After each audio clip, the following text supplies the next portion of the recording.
Boa tarde, pessoal.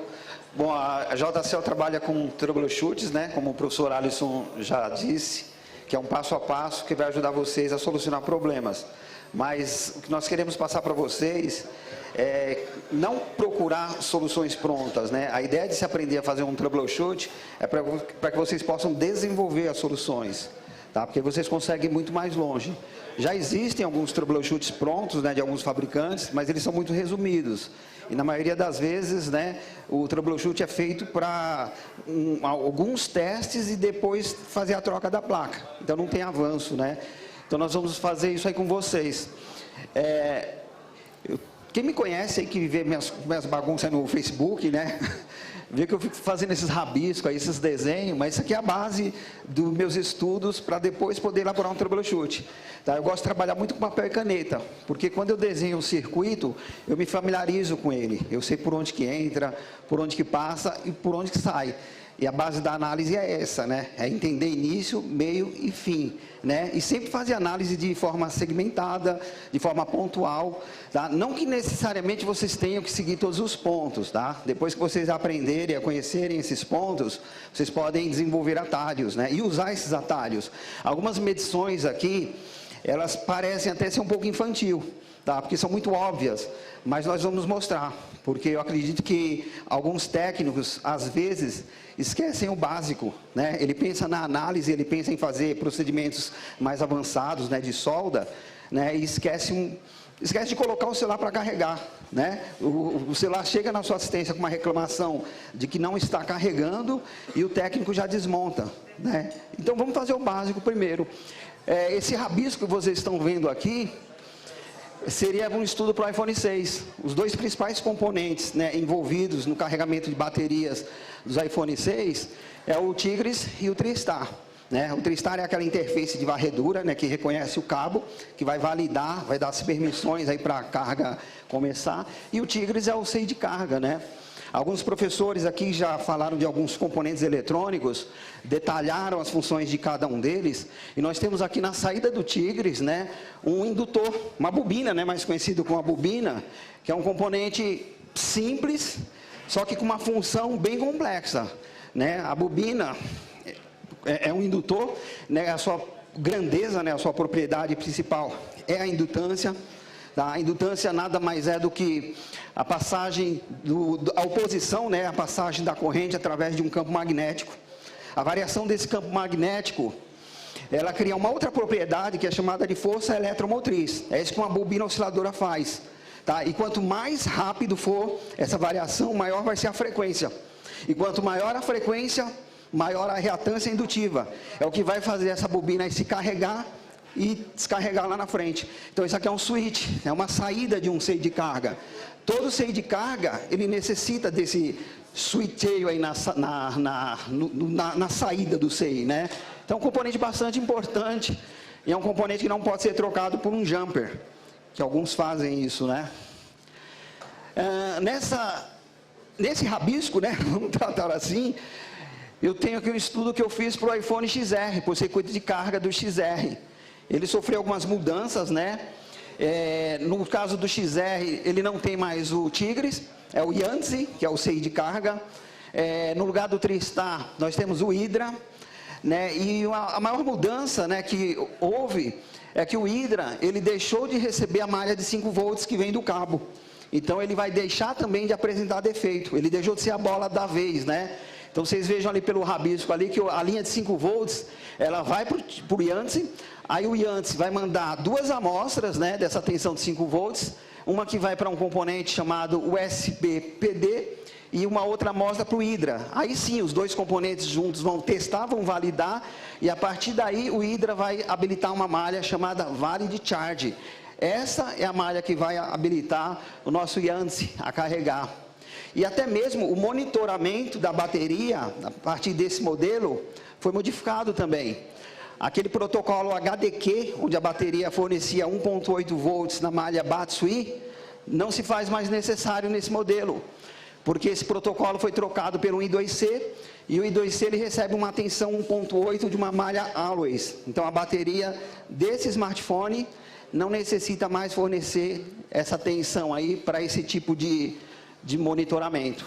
Tem algumas coisinhas a mais, mas a gente vai deixar isso para uma outra aula. Esse também foi um estudo que foi feito para elaborar o nosso troubleshoot. Isso que vocês estão vendo não é troubleshoot, tá? Isso aqui é o início, é o começo. Eu começo estudando dessa maneira. A partir dessas interligações é que eu começo a elaborar o meu troubleshoot. Esse aí foi feito um estudo aí para os carregamentos tipo C, que também ganhou um circuito integrado que controla as configurações C, que é esse U2001, identificado também como FUSB. Então, esse componente ele vai reconhecer o tipo de cabo que vocês conectaram e ele também vai habilitar a carga. Se ele der defeito, o smartphone, né, no caso, esse aí foi feito de um Moto G6, ele não iria carregar a bateria. Alguns técnicos já utilizam, né, de uma solução alternativa, que é um jumper, que valida a carga, faz com que ele volte a carregar, mas você perde a função de configuração C. Então, esse celular ele vai carregar, mas ele não vai realizar outros tipos de trabalhos, né, a partir do conector tipo C. E aqui nós vamos começar o nosso troubleshoot. Eu defini aí 18 passos, tá? Eu marquei ali os dois principais componentes, que é o Tristar e o Tigris, né? E aí nós vamos ver como que nós podemos caminhar, né, por esses dois componentes para tentar achar algum tipo de defeito. Esse caminho vai ser básico também, tá? Não vai ter nada muito complexo, mas em outros estudos nós conseguimos detalhar um pouquinho mais. Só fazer uma perguntinha aqui rápida para vocês. Tem alguém aqui que nunca trocou um Tristar de um iPhone? Tem? Fala a verdade, hein, pessoal? Deixa eu ver. Tem, né? Tá. Leandro Jumper também? Não pode mentir. Leandro Jumper, ele cria o Tristar, tá? Ele fabrica o Tristar. É outra história, é outro nível. Foi o inventor do Tristar. Foi o inventor do Tristar. Bom, deixa eu adiantar aqui. Como montar um troubleshoot de carga, né? Vamos sempre começar fazendo o básico, tá? Não podemos pular essa primeira etapa. Então, a primeira coisa que vocês devem garantir: acessórios e periféricos originais, porque a Apple utiliza de critérios que vão validar esses periféricos, tá? Então, vamos já começar por aí. Deixa eu só completar, sim, pode falar. Completar uma coisa aqui, Antônio. Vocês podem achar isso muito básico, né, para quem já conserta.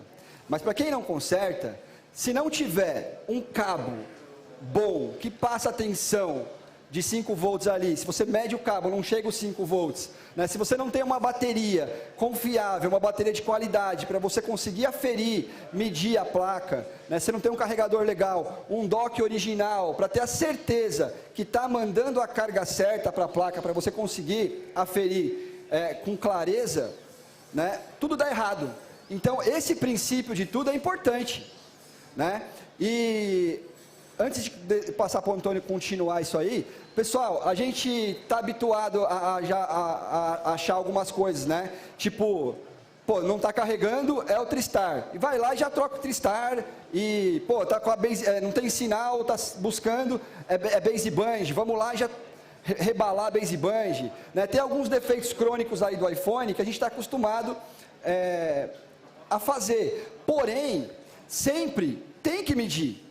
Né? Como os professores anteriormente falou, não adianta chegar lá e querer executar a microsoldagem achando que vai resolver. Pode ser que resolva, mas às vezes não é o problema ali, né? Não é no CI em si. Pode ser uma comunicação ruim, pode ser uma falta de alimentação, pode ser N coisas, né? Então não vamos agir por osmose, ir lá e efetuar a técnica de microsoldagem de cara. A gente tem que ter a certeza que realmente o defeito está ali. Né? Porque senão a gente vai ir lá, meter calor na placa, tirou o componente, rebalou o componente, esquentou o componente 2 vezes já, aí depois, para colocar, preparou a placa lá, esquentou a placa mais uma vez, colocou o componente, esquentou de novo, você já aqueceu a placa 4 vezes. A chance de criar um outro problema é grande, e às vezes o problema não está nem no CI, você está aquecendo ali à toa. Tá? Por isso que é importante medir, você tem que ter a certeza que o defeito está ali. Né? A microsoldagem vem por último, é a última coisa a ser feita. A gente tem que ter segurança no que a gente está fazendo, né? como eu disse, ninguém aqui tem que tomar prejuízo não, tem que ganhar o dinheiro. E se você já sai esquentando, trocando componente, já ali no achismo, né, tira um, põe o outro, tira um, tentando achar o defeito, desta maneira, a chance de dar errado é 90%. Por isso que a gente bate na tecla que é importante medir, importante aferir, importante saber o caminho primeiro. Chegou lá no defeito, aí vem a microsoldagem, que é tão importante quanto, mas é a última coisa a ser feita, certo? Gravem isso, que é importantíssimo. E fazer por osmose é fazer por repetição, né? Exatamente. Sem conhecimento. Então, reforça, né, que foi dito no início, o professor Leandro, né, as medições, a importância de fazer as medições, né? Então, o que é básico, né? É colocar para carregar. Tá? Chegou um celular na sua assistência técnica sem carregar, vocês vão colocar para carregar. Se puder utilizar alguma ferramenta que possibilite monitorar esse carregamento, ótimo. Já dá para achar defeito a partir desse primeiro teste. Bom, vamos na sequência aqui. Olha, nós vamos precisar de um carregador. Já está ali. Tem aí? Ah, tá. Isso aqui também é básico, né? O mestre Leandro pensa em tudo, ele já arrumou um ali, ó. Quem que nunca tirou cobrou... da meia, ele tirou da meia o carregador. Qual Jaguarai que nunca cobrou R$300 para limpar um conector de um iPhone 6? Faça uma limpeza no conector, faça uma análise visual, né? Para depois avançar nos testes, né? Também, ainda mais, né? Tirar a couve-flor de dentro do conector, né? Cobra 300 pau. Eu sei que você faz isso. Então, então não pulem o básico, tá? Uma outra coisa básica, né, a ser feito é utilizar carregadores de 5 volts, né? Como o professor Alisson falou, o cabo tem que ter qualidade, a fonte também, porque nós precisamos atender os critérios, né, que são exigidos pela Apple. Então, vocês podem já começar a medir no cabo. Quer fazer esse teste ou é bem muito básico? Ou quer... eu acho que alguém aqui não sabe medir um cabo? Tranquilo, né? Então eu vou medir, se tem alguém que não sabe, eu vou medir. Parece até infantil, né? É óbvio, é fácil de medir, mas muitos esquecem. E isso aqui não é para ficar medindo não, tá, pessoal? Não vai precisar, é uma vez só, medir o seu cabo, você sabe que seu cabo tá bom, ou você confia, então você nem precisa fazer isso aqui.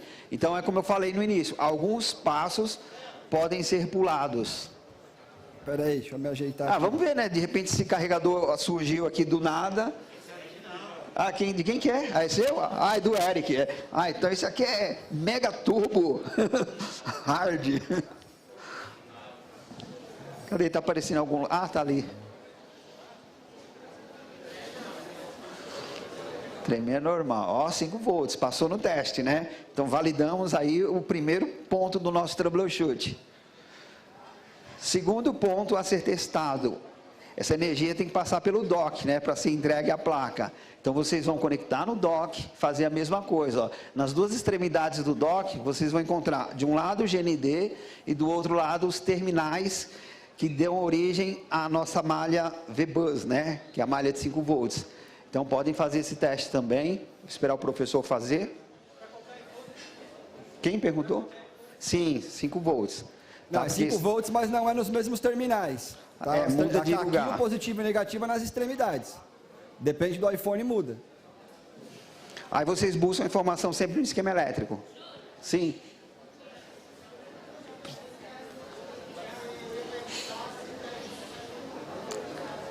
Muda só a posição dos terminais, né? A malha V-Bus, mas a tensão é a mesma, né?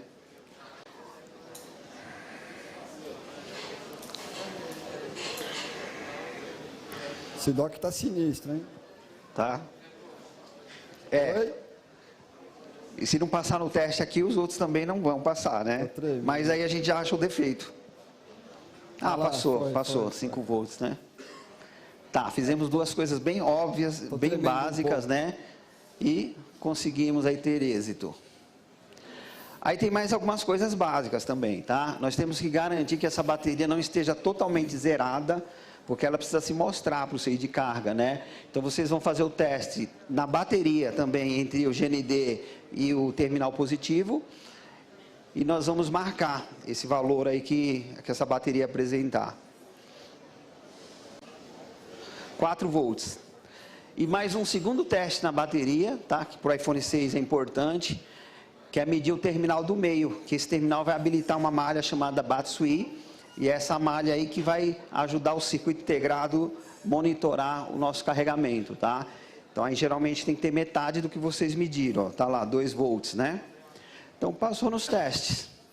Esses 2 volts, ou 1,8 volts, ele se faz necessário para habilitar esse protocolo HDQ, tá? Que é um protocolo de comunicação digital, que segue através de 2 linhas, onde a sua bateria vai ser monitorada, né? Então, você vai poder saber a porcentagem de carga, né, da bateria, o ciclo, né, a temperatura, muita coisa é habilitada a partir desse protocolo. A função desses 2 volts ou desse 1,8 volts é garantir nível lógico alto no terminal F2 do nosso Tigres, tá? É por isso que tem que ter 1,8 volts. Mas afinal, o que é nível lógico alto? Alguns professores já citaram, já trabalharam essa informação também, né? Vamos partir do fato que nos circuitos integrados são encontradas apenas 2 condições. Ou tem tensão ou ausência de tensão. Se tem tensão, é nível alto, né? Sem tensão, nível baixo, tá bom? Nesse caso, 1,8 volts, tá? Existem casos, né, onde a tensão fica flutuando e aí o circuito integrado fica numa espécie de indefinição lógica, tá? Aí, nesse caso, entra outro tipo de componente aí para poder corrigir esse defeito, que é um resistor de pull-down. Não é nesse caso, tá? Mas esse tipo de resistor também vai aparecer aí nos nossos estudos aí mais para frente. Nível alto e nível baixo também dá origem aos códigos binários, né? Que é a forma como que os computadores, né, se comunicam, como que se contam dígitos. Então, vocês vão ver muito esses endereços aí, ó, 01, 001. Leandro até falou no início, né, da inicialização de um iPhone a partir de um nível lógico baixo, né, dentro de um período, né, de 3 segundos. Né? Então, se a gente contar lá 000, o circuito integrado começa a dar start, né? É mais ou menos isso que vai acontecer aqui no HDQ também. Alguns programas, né, buscam informações da bateria nos protocolos HDQ. Então, se o 3 UTUs não identificar a porcentagem, a saúde da bateria, já tem uma suspeita desse protocolo não estar sendo habilitado. Ou por falta da informação dada pela bateria, ou por um problema aí na malha, né, na placa, né? Pode ter algum componente defeituoso também. Ou até uma bateria falsa, né? Uma bateria que o chinês lá, o cara que fez, foi lá falsificada, não colocou o circuitinho lá para ser lido, né? A iCopy Plus também é uma ferramenta que acessa o HDQ da bateria, né? Ele é muito usado aí para ler a firmware das telas, né? Para copiar e gravar, mas ele também consegue acessar as informações da bateria, consegue zerar o ciclo e consegue interagir com esse protocolo. Isso aqui é uma dica que eu sempre dou para quem vai trabalhar defeitos de carga nos iPhone, que é testar o pulso de boot, né? A gente indica, né, que esse pulso de boot, ele fica em torno aí de, vamos lá, 2... Não pode ligar o iPhone, né, com 32 volts. Vamos tirar esses 32 volts. Deixa eu ver o que acontece. Para onde que eu aponto? Não tem direção, né? Vamos voltar. É para lá. Aí. Ó, esse aí. Aí você faz isso, né? Será que minha bateria aqui... Você tem que consertar e deixar ele levar sem pagar. É só esses 2, né? Vai me excluir do seu grupo, né? Tem outro desse, será? Problemas técnicos. Qual que é o pulso de boot que vocês consideram ideal? De 80 a 100? É que eu sou um pouco mais generoso, eu coloquei de 80 a 120, mas 80 a 100. 80 a 100 é um número bom.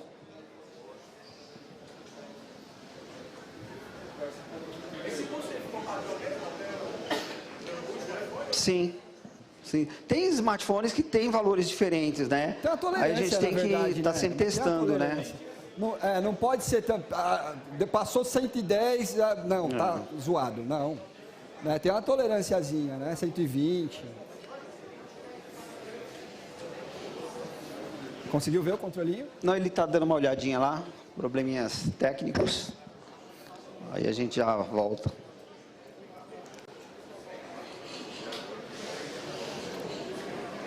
Tá voltando, parece que não está indo para frente. Então, ó, esse aqui da direita vai para frente e da esquerda para trás. Tá bom, obrigado. Bom, vamos lá. Pulso de boot, então, vamos tirar esses 32 volts daqui, né? De 80 a 120, tá? Mas pode ser de 80 a 100 também. Eu acho que 120 é uma tolerância, porque o pessoal da JCL é generoso, tá? O boot, né, a função dele aí é verificar o hardware, né, no instante inicial, né? Então é isso que o boot faz. E a gente sempre indica para que vocês padronizem os boot de todos os smartphones que a gente trabalha com parâmetros, né?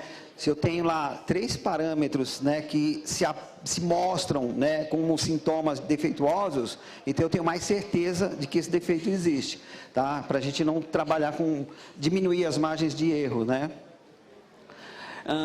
Em alguns casos, o TriStar, quando defeituoso, altera o boot para algo em torno de 240. Esse pode ser um parâmetro, né, que já indique, né, a troca do TriStar, tá? Vocês podem considerar essa informação como um ponto-chave, tá? Não carrega, é um parâmetro, tá? Boot alterado para 240, 2. Então, eu posso até já trocar, tá? Observando isso aí. Mas eu detalhei mais algumas coisinhas aqui, para a gente observar no nosso troubleshoot. É possível testar o TriStar, algumas malhas, tá? Não é 100% do TriStar, sem desmontar o iPhone, usando essa plaquinha aí, que custa acho que em torno de 20 a 30 reais, né? A gente indica 2 testes, né? Tem mais para ser feito, mas a gente indica 2 testes fáceis para quem está começando, que é utilizando o multímetro e a fonte, né? No primeiro teste, vocês podem utilizar o multímetro na escala de diodo, né, o teste de condição reversa, né, e tocando ali nos terminais. Quer ver como que está esse TriStar, Alisson? Bora, vamos. Tá? Nós devemos considerar que para esse teste ser mais eficiente, eu tenho que trabalhar com um banco de dados, né? Eu tenho que ter uma referência de uma placa boa. Ou utilizar essas ferramentas, né? VuxinG, ZXW, isso aí vai ajudar bastante também, tá? Mas com o tempo, vocês vão se familiarizar com algumas coincidências. Malhas iguais, elas tendem a apresentar valores iguais também, né? Então, eu destaquei aqui em cores as malhas que vão ter a mesma característica, né? Que vai apresentar o mesmo valor em queda de tensão. Nesse caso, ó, as malhas...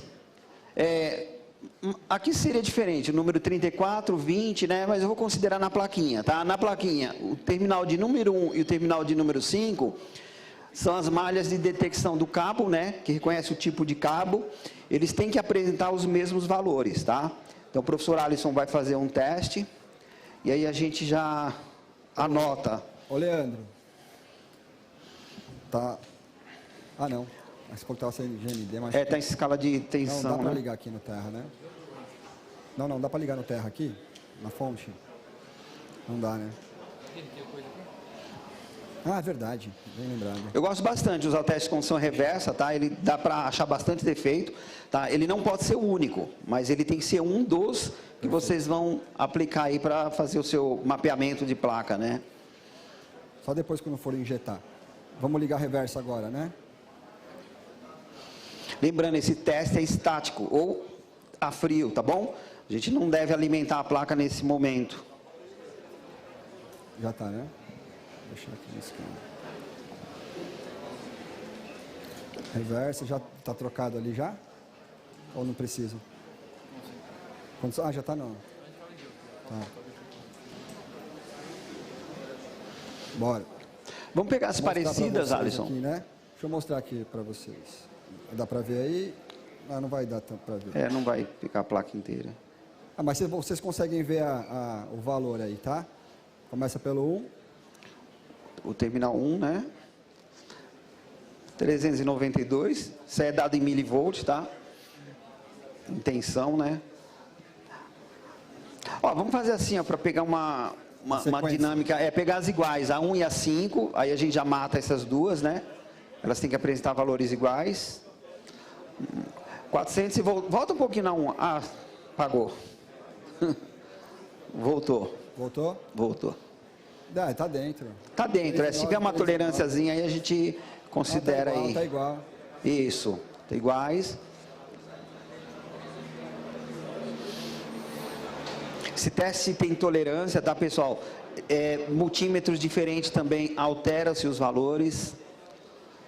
A forma como vocês fazem um contato também, a eletricidade ela se dá por contato também, né? Pode seguir, viu, Alisson? Eu estou falando aqui mais... A2. 2,750.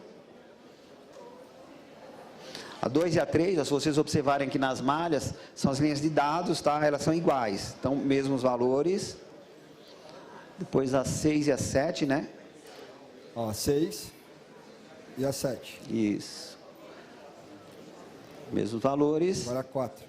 Se eu tivesse uma diferente, né, no meio de 4, 3 iguais e uma diferente, essa diferente poderia ser uma malha defeituosa, tá? Esse aqui. É. Uhum.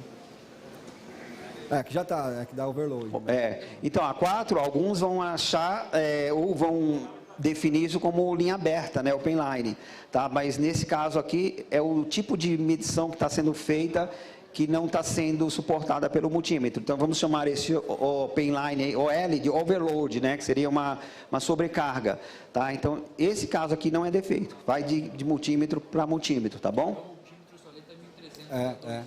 Aqui é alta, exatamente. Passa de 2. Bom, então passou no teste do Tristar em condição reversa, tá? Quem não sabe fazer análise em condição reversa, faça algumas pesquisas, né, para entender esse teste, por que é feito dessa forma, que aí vocês vão tirar proveito dessas informações também. Bom, o outro teste, né, que também é fácil de se fazer, é utilizando a fonte, tá? Vocês podem injetar tensão, né, limitar a corrente a um valor bem baixinho, tá? Porque essas cargas elas se dão em microampere, mas nós vamos selecionar na nossa fonte 100 miliampere. Não pode consumir, tá bom? Se injetar a tensão dessa forma e estiver consumindo, eu posso ter fuga, posso ter curto, posso ter um defeito aí ligado ou ao Tristar ou ao caminho, né, que é seguido até chegar no Tristar. Então vamos fazer esse teste aí também. Agora é com a fonte. Quem quiser fazer com um multímetro na escala de diodo, também é possível, só que aí não usa a condição reversa, tá? Aí polarize aí de forma direta. Sim, amanhã temos uma novidade aqui, tá? Que vai facilitar esses testes do professor Leandro.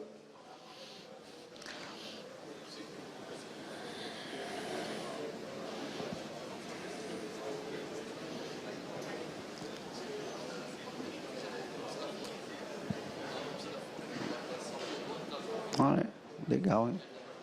Opa, é o novo, né?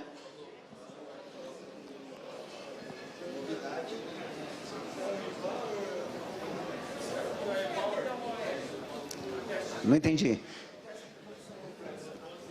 Por que deu? Ah, malha 4. Porque ela tem uma queda de tensão muito alta e esse multímetro ele não consegue capturar. Acho que ele pega valores menores. Mas nesse multímetro, tá? Se pegar um outro, aí tem alguma coisinha, mas é próximo a isso também.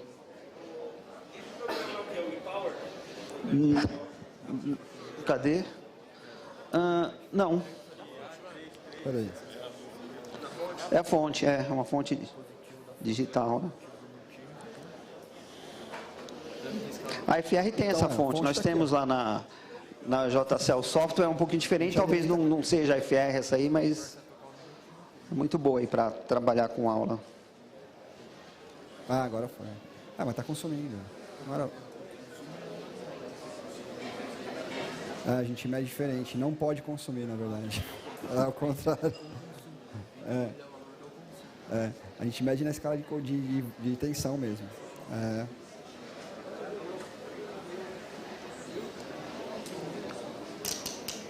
Deixa eu ver. Que não pode consumir mesmo. Onde consome... apesar que está consumindo, porque esse multímetro, a escala é... ele deve ser mais preciso, apresenta alguma coisa, né? Apresenta. Mas você está tocando? As 3 primeiras estou tocando. Tá. É que não dá para eles verem, né? Tá. Mas... vou mostrar o multímetro aí.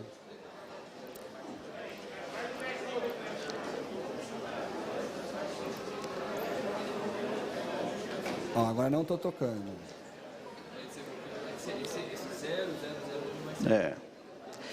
Nas fontes, né, que limitam a miliampere, vocês não vão ter consumo, tá? Ali ele está... Tá dando em milha, Alisson?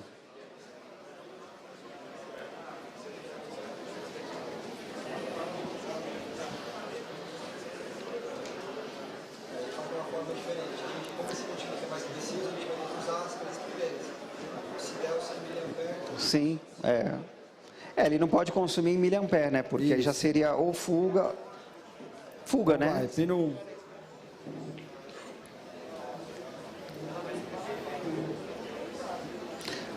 Tem alguma coisa bem baixinho, tá? Eu não vou considerar ainda que isso aí seja defeito, porque eu preciso estudar essa fonte do Leandro, tá? É de 5 dígitos, eu trabalho com a fonte de 4. A fonte de 4 dígitos, ela não apresenta esse consumo, mas... Multímetro, né? Tá, mas façam esse teste com a fonte de vocês, tá? Façam num iPhone, vocês sabem que não tem defeito, tá? E depois vocês comparem aí com um iPhone com problemas de carga, que aí vocês vão perceber essa diferença, tá? Nas fontes básicas, né, de 4 dígitos, ele não apresenta consumo. Pode passar? Pode passar, que esse multímetro não vai dar para fazer dessa maneira. Ó, isso aqui eu só deixo aí para lembrar que esse teste, né, que vocês tocam o Tristar, vocês não conseguem tocar 100% desse componente, tá? Então eu não posso usar apenas ele e afirmar que o Tristar passou, né, ou foi reprovado nos testes. Esse teste a gente consegue testar em torno aí de 30%, né? O Tristar acho que tem 36 pads, foi testado 8. Então eu poderia ter um problema de carga onde aquela alimentação de 3 volts, né, que o Leandro citou hoje cedo, né, que também atende a NAND, se aquela malha der defeito e ela não chegar ao Tristar, o Tristar pode não carregar mesmo ele não estando com defeito. Então considerem outras possibilidades. Então para isso nós vamos avançar aqui no nosso troubleshoot. Nós vamos deixar ele um pouquinho mais cheio, né, de possibilidades. A partir desse momento, né, que vocês fizeram testes com o iPhone montado, né, através dessa plaquinha, aí vocês vão precisar desmontar e vão fazer o básico também na desmontagem, fazer análise visual. Sempre procurar por oxidação, componente faltando, solda fria, algum tipo de deformidade ali nos conectores, qualquer coisa que possa dar a entender que é o defeito, tá bom? Para a gente não mexer ainda na placa, vamos evitar de soldar a placa antes do momento. Faça o mesmo com o conector que recebe a bateria, né?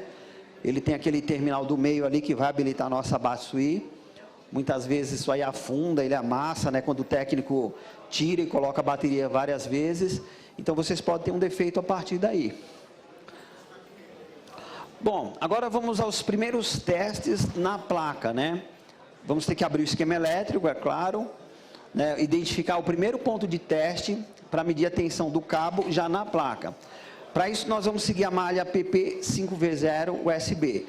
Então eu identifico no esquema elétrico, na primeira página do layout, né, que é a imagem que se parece com a placa, conector, J1817 é o código dele.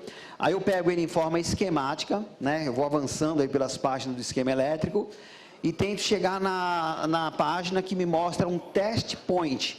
Então eu cheguei ali, ó, tá? Eu abri lá Ctrl F, copiei o nome da malha, fui dando Enter. Cheguei na página que mostra TP2501, que é o ponto de teste que eu vou colocar o multímetro. Então eu vou lá no phone board, está aqui uma imagem de phone board, pode ser ZXW, Bullshin, identifico esse test point, conecto o cabo no dock, prendo o dock na placa e vou medir tensão agora. É importante chegar a esses 5 volts na placa, porque isso aqui é o começo. Vamos fazer esse teste também, Alisson? O Alisson está mais rápido que eu. Pensei que ele ia montar, ele já está lá, 4.97. Né? Está dentro aí do que a gente espera aí que se apresente. Opa, obrigado. Dá uma para o Alisson. Opa, pode jogar. Obrigado. Vamos olhar as palavras.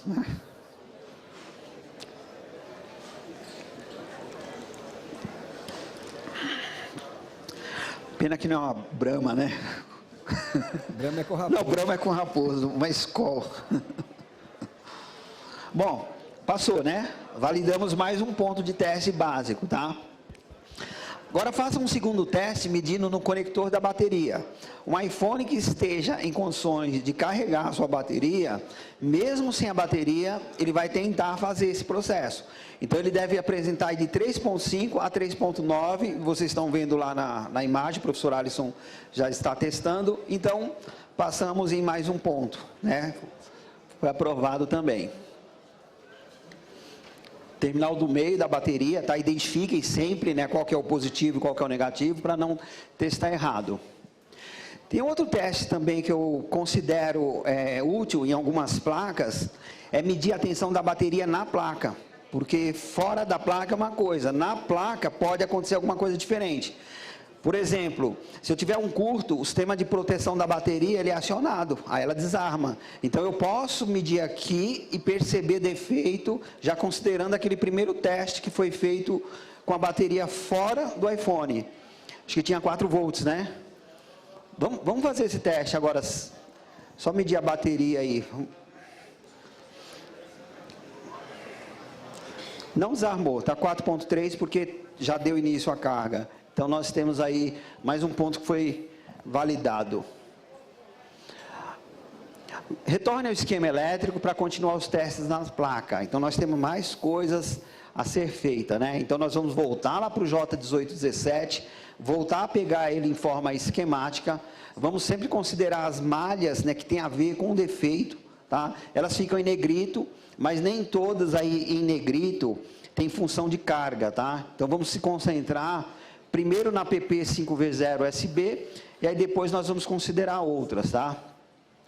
É muito importante, quando vocês começarem, né, a fazer esse tipo de mapeamento ou de estudo de placa, sempre observar nos esquemas elétricos que página que vocês estão estudando, qual o nome da malha que vocês estão estudando e qual que é a sequência de páginas que essa malha vai se apresentar. Então, nesse momento, eu peguei da página 18. Aí lá no final da malha, eu observei que ela se repete na 12, na 14, na 17, na 18 e aí vai.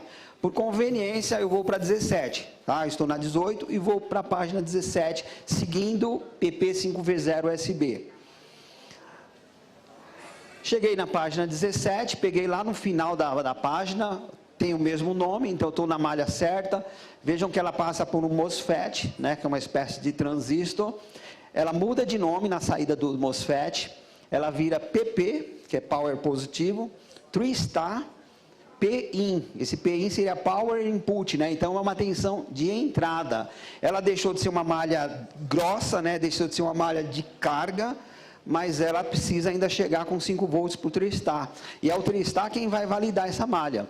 O TRISTAR, ele tem uma malha bastante interessante, identificada como TRISTAR 2P1000 OVP, atenção a esse detalhe, Enable, e esse L é aquela lógica que nós falamos agora há pouco, né? Nível lógico baixo, né? Então, ele vai habilitar a carga a partir de uma proteção dada por OVP, se a tensão chegar nesse pino for até 5 volts. Só que tem um problema, isso acontece de forma muito rápida. Então, vocês não vão conseguir medir, tá? Se vocês pudessem medir, não vão conseguir medir com multímetro, tá bom? Com osciloscópio dá. Se vocês pudessem medir, vocês iam ver alguma coisa parecida com isso. Essa malha, no momento de conexão do cabo, ela ia subir para 4.8 volts, cair, e aí o Tigres ia entender isso como uma habilitação em nível lógico baixo. Tem até uma situação que vocês conseguem medir essa malha com multímetro, se o sistema OVP se bloquear, porque aí, ao invés de vocês terem essa atividade elétrica, vamos dizer assim, essa forma de onda, vocês vão encontrar alguma coisa assim, ó, 4.8 volts direto, o TRISTAR se bloqueou, tá? O sistema OVP é isso, tá? Seria Over Voltage Protect. É um sistema que causa um desligamento térmico, né? Em caso de curto, né? Em caso de sobreaquecimento ou sobretensão na malha. Então, a malha defeituosa, naquele ponto ali, ó, PP 1722, se eu colocasse o meu multímetro em escala de voltímetro, eu iria encontrar 4.8 volts, mas o iPhone não carregaria a bateria, porque não teria a lógica habilitada da forma esperada, né? Bom, vamos seguir. Sempre considerando, né, início, meio e fim, aquela tensão de 5 volts que vem lá do cabo para chegar ao pino F6 do nosso TRISTAR, ela tem um caminho. E eu tenho que chegar nesse caminho e ver o ponto mais próximo que eu possa fazer um teste sem remover o TRISTAR. Então, eu escolhi o capacitor C1704, e vou identificar aqui o lugar que vocês devem medir na placa. Então está ali a imagem do phone board, né? O capacitor está bem em cima do tristar e o lugar que o professor vai medir é justamente o lado que está marcado em vermelho. Esse teste tem que estar com o cabo conectado, é claro, né? Porque essa tensão ela deriva do cabo.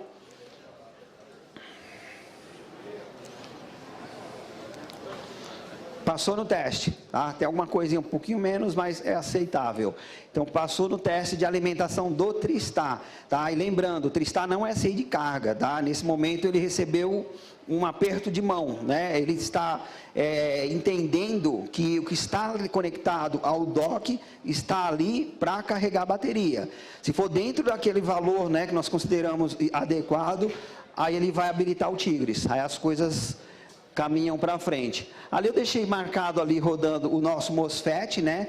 Entende-se que se tem 5 volts antes do MOSFET e não tem 5 volts lá no capacitor, a maior queda de tensão ficou no lugar defeituoso. Aí nesse caso seria o MOSFET, tá? Mas passou, ótimo.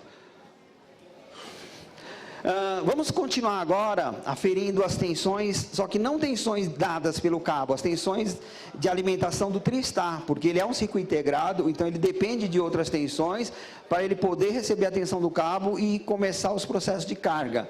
Então marquei duas tensões importantes, que é a PP3V0 e a PP1V8. E também escolhi 2 capacitores próximos das entradas, né, desse componente.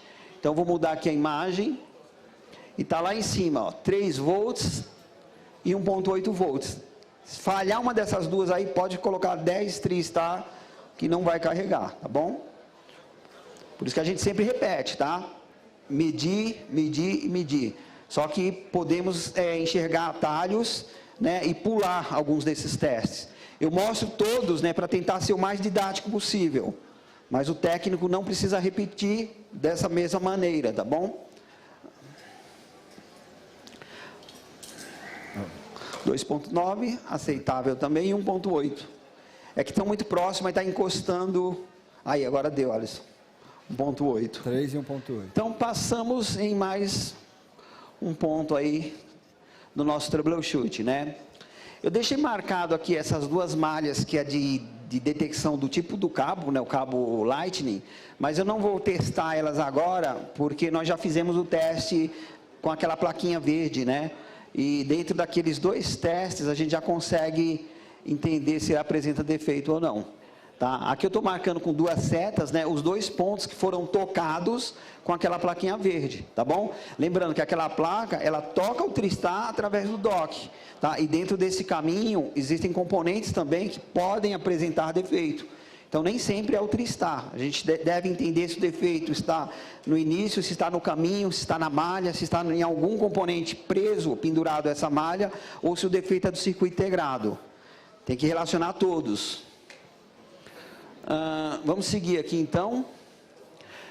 Podemos testar as alimentações do Tigres, né? Porque eles casam as informações aí para que as cargas possam serem feitas. Então, o tristar habilitando o Tigres também vai necessitar de algumas coisas para ele funcionar. Então, vamos destacar tensões, tá? Sempre lembrando, nós estamos num modelo básico.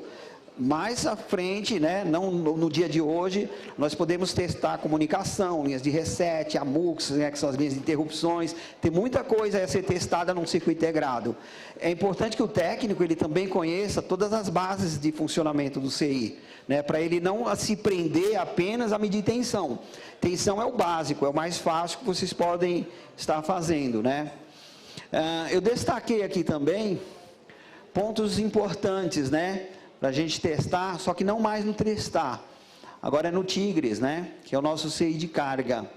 Então, destaquei a malha de 5 volts, que é a mesma que nós medimos lá no tristar, em algum momento ela ramificou, tomou um caminho diferente, né, mas está chegando aí 1, 2, 3, 4, 5 terminais receberam a V-Bus, né, então, é uma malha aí que chega com bastante força aí, né. Aqui temos a malha Tristar 2 PMOVP Switch Enable L, que é aquela que fez aquela forma de atividade que eu mostrei em nível lógico baixo, né? É onde ela chega aí no Tigre, ela vem do Tristar e chega até aí. Abaixo, eu tenho uma malha PP Tigris V-Bus Detect. Essa é uma malha de detecção do cabo, tá? O Tigris, né, ele gera 4.2 volts aí nessa saída, passa por um resistor, diminui a carga e avisa a CPU que isso é um cabo, tem um cabo conectado. Eu vou marcar mais uma e a gente já mostra os pontos de teste. Tá bom. Em torno de 2 volts, tá, nessa malha. É importante, se esse resistor der defeito, vocês já sabem que o cabo não é detectado, e aí o Tigris não tem aí os seus critérios aí, da forma que se esperado, né? Aqui, ó, é o protocolo HDQ, né, que nós informamos lá no começo, né, onde é feito aí um monitoramento dos ciclos, né, da bateria. Aqui eu espero encontrar pelo menos 1.8 volts, para eu entender que isso é uma lógica alta, né? E aqui vamos aos testes. Eu marquei 2 capacitores, Alisson. Um de 5 volts do USB e aquele de 2 volts lá em cima, que é de detecção do cabo.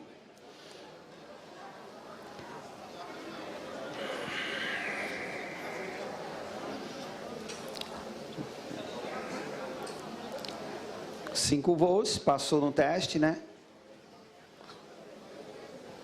2.4, também tá bom, passou no teste. Então nós temos aí, desse lado ele pega o valor maior, né, que ele está pegando na saída do Tigris, mas está correto. Se vocês tiverem um defeito ou uma suspeita de defeito nesse ponto, vocês têm também a possibilidade de medir a resistência do resistor. Só que para isso tem que tirar a alimentação da placa, tá? Para medir resistência, eu não posso medir com a placa alimentada. Aqui, ó, eu marquei para vocês lembrarem do Tristar e identifiquei aquele, na verdade não é um test point, né, é um ponto de prova. É um lugar que está encoberto, né, com o verniz da placa, mas vocês podem dar uma raspadinha ali se quiser. Quer mostrar ali onde que é, Alisson, para eles? Aqui, ó. Isso. Tem que dar uma raspadinha ali, tá, para poder colocar alguma ponta de prova, e aí pode-se fazer os testes aí naquelas condições, né? Se puder ser com o osciloscópio, melhor. Deixa eu ver o que mais nós marcamos aqui. Aquele pontinho lá, verde e vermelho, me parece ser um capacitor, também pequenininho, né? Da malha Batsui. A malha Batsui, ela pega os 1.8 volts lá da bateria, passa pelo capacitor, por um indutor, e joga lá na frente, aí num terminal do Tigris. Então, ali dá para medir a tensão aquela tensão de 1.8 volts, que o Alisson mediu lá no início, no terminal da bateria. 2 volts. Então passou, tá? Todos os testes básicos, né, dentro do nosso troubleshoot, né, foram aprovados, né? E o iPhone não tem defeito, né? Esse iPhone ele está carregado. Nós usamos ele só para mostrar para vocês que o troubleshoot ele pode ser feito a partir de uma placa boa, sem defeito, porque o troubleshoot ele nasce de estudos, né? A partir desses estudos, vocês vão mapear, vão fazer anotações e vão criar os seus bancos de dados. O banco de dados ele é útil para se utilizar como referência, mas o estudo ele me torna tão familiar da placa que eu consigo fazer isso aqui, ó, sem nenhum tipo de anotação. Eu não preciso usar cola, né? E só para finalizar, eu deixei aqui uma forma para que vocês vejam como que o Tristar está recebendo a alimentação da bateria, né, sem o cabo do carregador, né, que ele recebe 4.2 volts, ele recebe 1.8 volts, ele chaveia a VCC main lá em cima com 4.2 volts, graças àquela bobina osciladora ali, que sai de uma malha Buck, né, que consegue gerar esses 4.2 volts na saída, e no momento que vocês conectam o cabo para carregar, aí a coisa muda um pouquinho de direção, né? Aí agora é o cabo quem fornece a tensão que o Buck vai alimentar para 4.2 volts aí na VCC main, tá? Isso torna o carregamento aí mais eficiente, porque enquanto está carregando, não vai estar descarregando enquanto em uso, né? E é isso, né? Quer acrescentar mais uma coisa, professor? Não, é isso. O importante é a gente sempre mapear, estudar, entender, né? Que as coisas é uma escada, um degrau por vez, né? Eu sei que para quem não tem esse entendimento assusta um pouco, mas isso vem naturalmente quando você se propõe a aprender, né? Se dedica, estuda, reserva uma horinha do seu dia para entender a análise, treinar microsoldagem, que o resto é consequência, galera. Tá, mas é isso. O resto é treino, né? Desculpa. Por curiosidade, como é que você faz o gerenciamento desse seu banco de dados? Que dados que você coloca lá? Placas?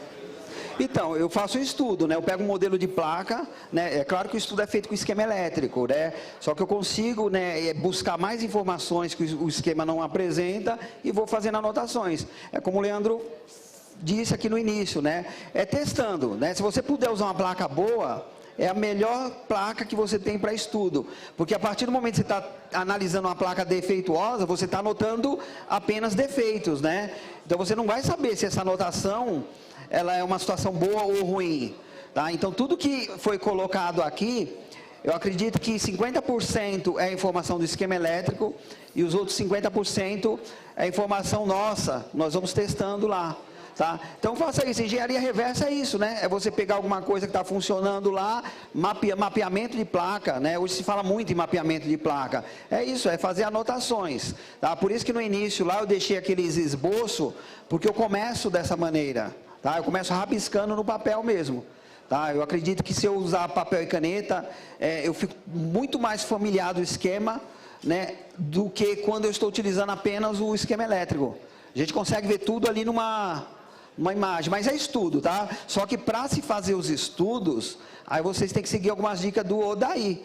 Tem que conhecer a eletrônica, porque a partir do momento que eu sei o que uma bobina está fazendo ali, eu também posso entender que um sintoma de defeito é característico dela, mas não tem nada a ver com outro componente. Então isso aí vai me agilizar a minha análise, né? Eu vou encurtar ali os meus testes e tempo é dinheiro também, né? A gente quer analisar certo e quer analisar rápido também. Então você perde tempo estudando, mas você ganha tempo depois no reparo, tá bom? E quando você desenha, você assimila melhor. Quando você escreve, anota, você assimila. Então, das próximas vezes você vai lembrar, pô, eu já fiz um estudo desse defeito, deixa eu ver lá. Aí você consegue recordar.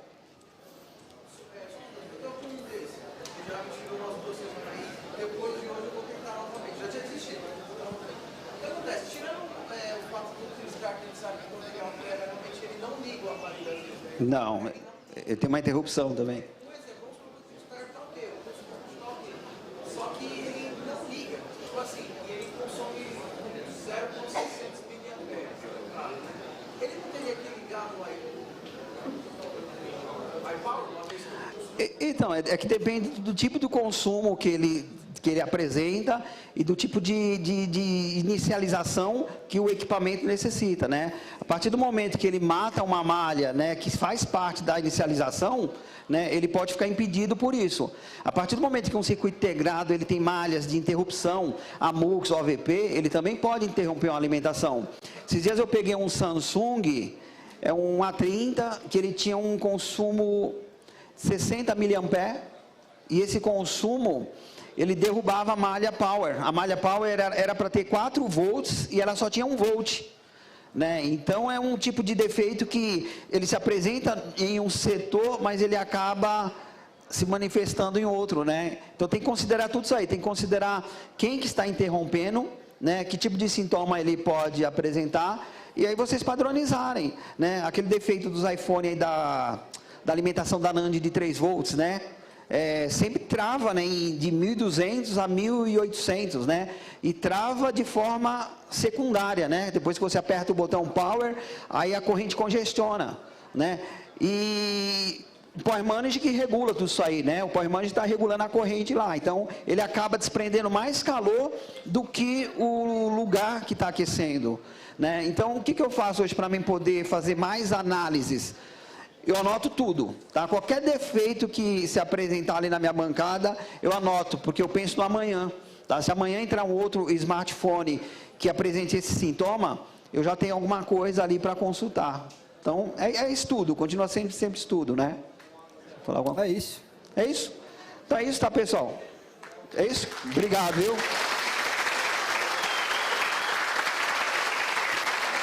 Sim.